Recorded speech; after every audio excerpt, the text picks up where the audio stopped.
చాలా మంది చేస్తున్న తప్పులు ఏంటో తెలుసా? చెప్పనా?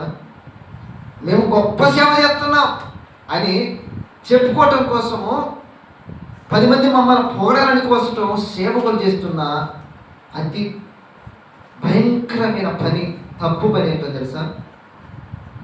10 సంఘాలు కట్టడం, 20 సంఘాలు కట్టడం.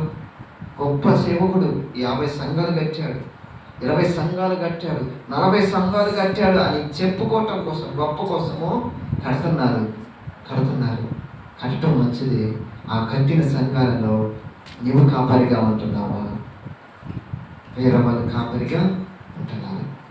యేసన్న గారు సంఘాన్ని స్థాపించాడు, కట్టాడు. ఆయన కాపరిగా లేడు, కానీ సంఘ కాపరులను నియమించాడు. ఆయన పేరు కోసము ప్రాకులు అడల, పేరు కోసం ఆ పని చేయాల. ఈ రోజున పేరు కోసము చేస్తున్నారు. 40 సంఘాలు నాకు దర్శనం చూపించాడండి. 10 సంఘాలు నాకు దర్శనం చూపించాడు. 10 సంఘాలు కట్టావు. మరి ఆ 10 సంఘాలలో నీవే కాపరివి. 10 సంఘాలలో నీవే కాపరివి. ఒక సంఘంలో వాక్యం చెప్తే మిగతా సంఘంలో టీవీ పెట్టేస్తున్నాం. ఇది ఎక్కడ దొరుకుతుందో? ఇది ఒక్కడి పద్ధతి. ఇది గొప్ప కోసం కాదా? ఇది గొప్ప కోసమేనండి. నన్ను పొగడాలి. ఇది గొప్ప కోసమే.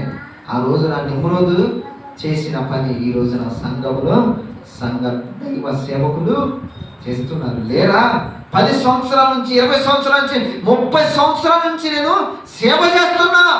గొప్ప సేవని చెప్పుకుంటున్నావే, ఆ గొప్ప సేవకుడివి 10 మందిని శిష్యులను తయారు చేయలేవా?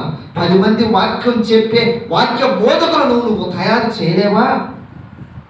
చేయలేవు. ఎందుకంటే 10 మంది దైవ సేవకులను, ఉపదేశకులను తయారు చేస్తే వారిని ఆ సంఘ కాపరిగా పెట్టాల్సి వచ్చింది. వారిని పొగడతారేమని భయం. నీ పొగడతలన్నీ ఎవరిని పొగడాలి?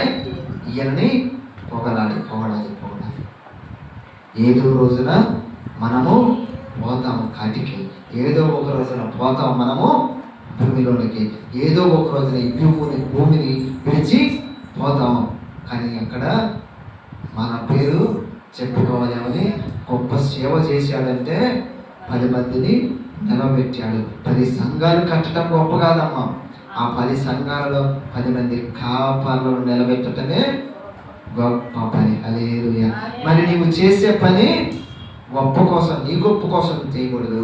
నిన్ను చూసి దేవుడు పొగడాలి, నిన్ను చూసి దేవుడు ఆనందించాలి, నిన్ను చూసి దేవుడు సంతోషించాలి. హల్లెలూయా. ఇప్పటికీ చెప్తుంటాడు చాలా మంది, నేను ఇలా చేయటం తప్పు కాదని చెప్పినాను. నన్నే ఆయన చేసే సేవ ఎలాంటిదో తెలుసా? అక్కడికి వెళ్ళి చూసావా? అరే నాయన, ఎంత సేవ చేసినా, ఎంత చేసినా పేరు కోసం చేయొద్దు, ప్రఖ్యాతల కోసం చేయొద్దు, మనుషుని మెప్పు కోసము చేయొద్దు. దేవుణ్ణి సంతోష పెట్టడం కోసం మాత్రమే చేయాలి. శద్రకు మేషకు రాజును సంతోష పెట్టడానికి చేయలేదండి. ఒకవేళ రాజు సంతోష పెడతాడు, ఎలా సంతోషపడతాడు? ఆ బ్రతుకు ఎదుట నిలవబడి సాగిలపడితే రాజు సంతోషపడతాడు. కానీ వారు చేయలేదు. కాబట్టి మీరు కూడా మనుషులను సంతోష పెట్టడం కోసము చేయద్దు. దేవుణ్ణి సంతోష పెట్టడం మాత్రమే